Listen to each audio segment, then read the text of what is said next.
then he says, خَلَقَ الْإِنسان. خَلَقَ الْإِنسان.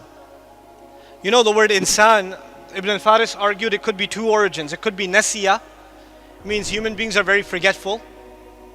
Or it could be from uns, which means human beings are very loving. Alligators are not very loving. Lions are not very loving. You know? Other animals, they have some love, but not like human beings.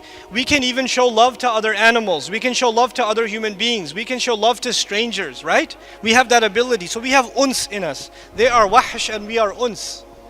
So there's two meanings to the human being. One, that we are forgetful, and the second, that we have what?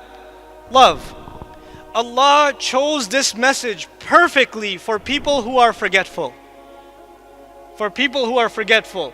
Because when people forget, what do they need? Reminder. And one of the names of the Quran is reminder. In huwa illa dhikrun. Kalla innaha tadhkira. Wa dhakkir bil Quran man yakhafu wa'id. Quran is reminder because we are insan. So he says, I taught the Quran because you're insan. You forget, that's why I gave you a reminder. You keep forgetting, so I keep reminding you over and over again. That's why I did that. Subhanallah. And the second is love. You don't just give love, you are looking for love. If you're looking for love and you have a hole in your heart that you need to fill, this word of Allah will fill it. This word of Allah will give you, you'll appreciate the love Allah has for you, the honor He's given us, how high His word is. وَكَلِمَةُ اللَّهِ هِيَ الْعُلْيَا, He says in Surah At-Tawbah. The word of Allah is the highest there is. There's nothing higher than the word of Allah. Al-Ulya, the superlative form is used. You know what that means? There's nothing higher than the word of Allah. And yet that word of Allah, anzalahu, He sent it down. Can you imagine? The highest thing was sent down. For who? For you and me.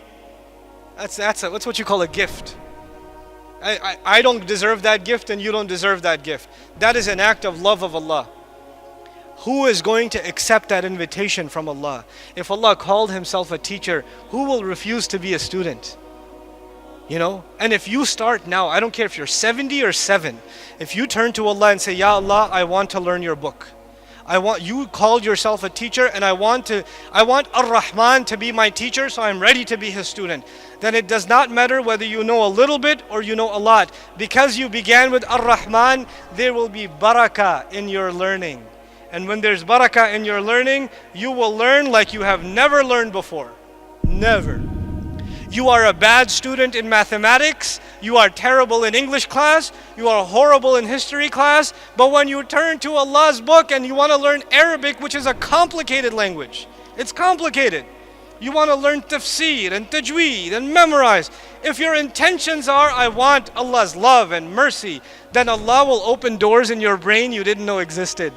And it'll become easy for you like nothing else. You know, in college I was a terrible student. Terrible. I was a bad student. I only signed up for the courses in college that my friend took, because he would take the notes. I slept on his shoulder for 4 years. You know, I also have a lot of elbow marks on my arm because he tried to wake me up. I was a terrible student. But when I started learning Quran and Arabic, I did not have to review twice. I learned something once and it came in my head. It's not because I'm smart, because I know how dumb I am. I'm a witness to myself. Allah makes things easy. وَلَقَدْ يَسَّرْنَا الْقُرْآنَ لِلذِّكْرِ. Allah makes it easy. We don't make that easy. You make the intention and Allah will make that easy for you. This is the message I want to share with all of you, really. I want you to become students of this book, students of this language. Don't be intimidated by it. Don't be intimidated by it.